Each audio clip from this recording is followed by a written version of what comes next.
Obviously, you operated both engines on the way here. Yep. That's a very positive sign. The propellers look in good shape. The thing you could do, of course, is you can polish them up. There's not many dings, which is a really good sign.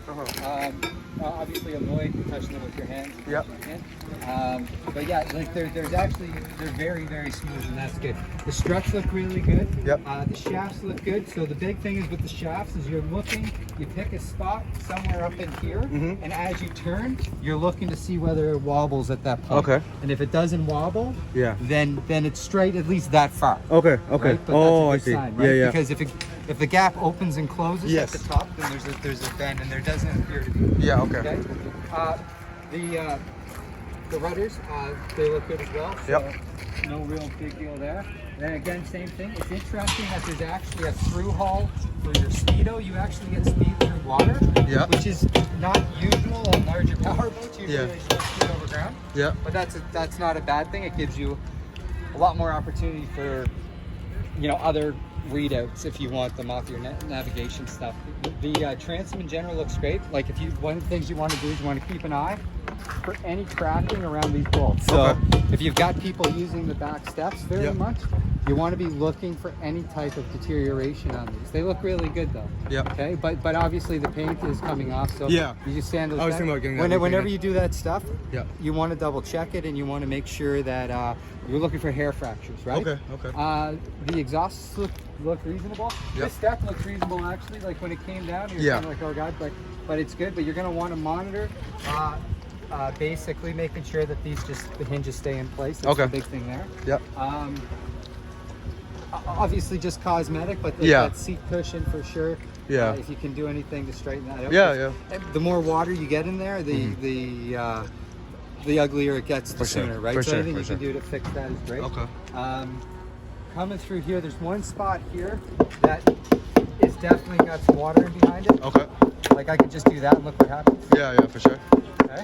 Yep. So that's something where you could just grind that out and put it back. It's really only going to get worse, but it's going to get worse slowly. Yeah. So at the end of the day, it's nothing that's going to deteriorate the boat overnight, but at the same time, it should be on your list of observations. I was planning on taking this out of water at the end of the season and getting the bottom done. So the biggest thing is over here. We'll just come over here.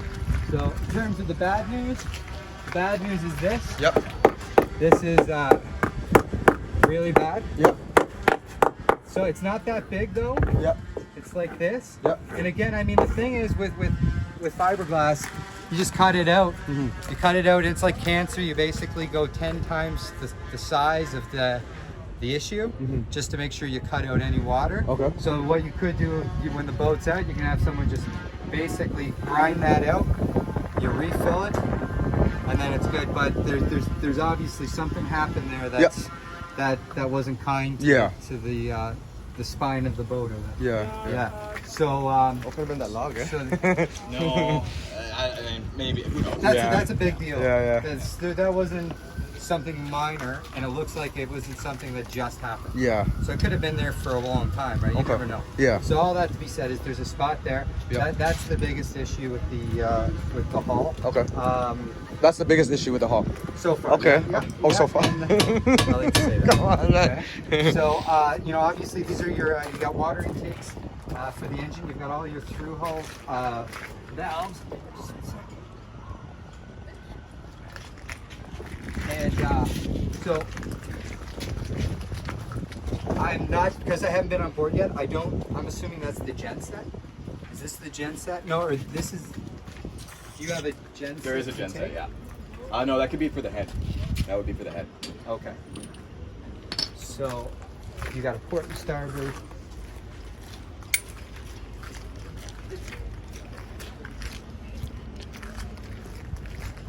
Yeah, no, maybe one raw water. No, here's your section. Okay, so these, you got one here, you got one there, and then you got the two out.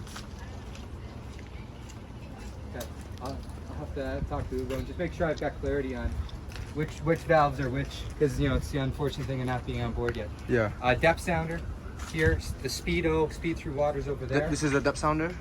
Correct. Yeah. Yeah. Okay. Speedo. And then up here there is, up forward there must be a head Head's right about here. And galley? Galley, yes. Right here. Galley here. Head's on the other side. Okay.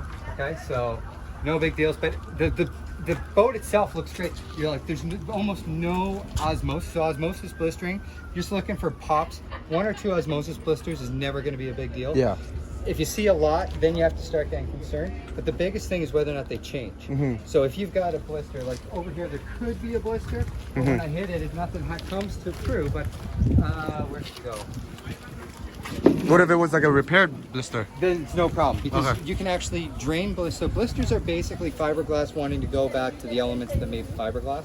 And then basically as they go back through that reaction, it creates water under the, and actually if you crack them, it smells like a vinegar or what have you. So anyways, all that to be said, that's not a big deal. But if you had a bunch of them, Yeah. you get more concerned. Or if this actually started to increase in size, then you get more concerned.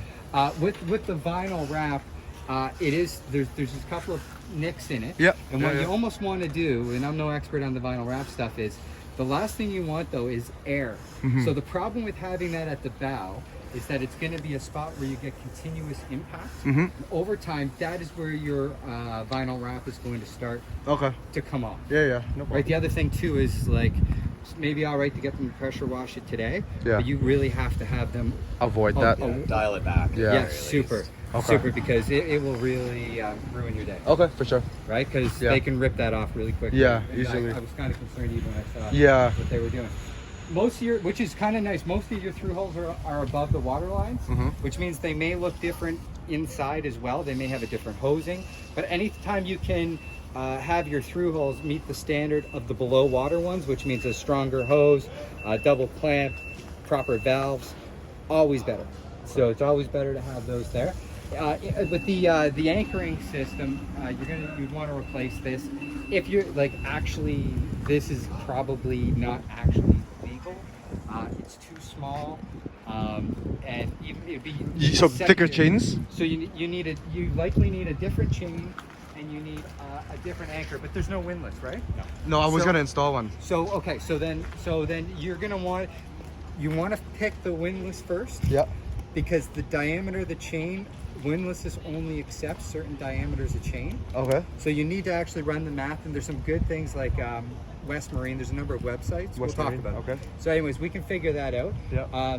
But you've got the single roller, but you're gonna want to figure out a better system up here, and Yeah. that's going to be an important piece, assuming you're going to want to take the boat, anchoring anytime overnight. Yeah. This may be good for an hour at Yeah, Kits, yeah. but it would not work overnight anywhere. Okay, okay. Yeah. Is it the anchor that's too small? The anchor is too small. The chain's probably incorrect. The shackles are wrong. Okay. And there's just Okay. the whole system is pretty much designed For sure. to Yeah. fail eventually. Yeah, no, that's good to know because I was gonna get a windlass anyways. So the windlass thing for sure. Yeah. You can see how the rubber chafing guard Yes. looks really good Yeah, actually. yeah. So that's really impressive, and there's no real issues along the hull when you look at it. So the big things is the only piece of where there looks like there was damage done or an impact on the bottom is that stern bit there right at the transom. That is probably call that a major. Like that's to get that done. Yeah. It's going to take some labor. It's going to take time. The boat's got to be out of the water for a little while. Yeah. Just it's a process. So but it's not complex. Yeah. But it's For sure. high energy. For sure. Right? Yeah. So, but yeah, the propellers look really good. The big thing, of course, with this boat is that you're at high risk with logs. With logs. With logs. Logs. So the problem is you like if you're a log. Even in the waters here. Basically, and if you're into English Bay or you're coming even through under Lionsgate, then yeah. So anything Lionsgate. coming out through like right now, when we came out yesterday with the boat that I'm working on over here, there was a deadhead that was pinned. So what you do is sometimes they'll put a flag on them. Yeah. And but yeah, you just want to be super careful because there's really nothing that's going to stop a log. And it's one of those. Anyways, talk about it more later. Yeah, you have to pay attention. You got to you want to be on Would a this. depth finder help or like? You can buy a forward-facing one now. Yeah. But if you're on plane, you're in trouble. Yeah. So basically, it only works if you're aware you're in an area. tide lines. Yeah. Tide lines are a spot where you gotta Okay. really be aware. Yeah. So if you see a big, like it almost looks like a complete separation of the water with, it's where everyone would fish, do that kind of stuff. Going through there at full speed is higher risk Yeah. for you because of the way the boat's set. Okay. So not a major, but it's a consideration when you look down here. You'll want to. That's one of the mistakes you want. Yeah, focus on. for sure. But yeah, there's really not much else to be said. The hull is solid, except for the locations I pointed at.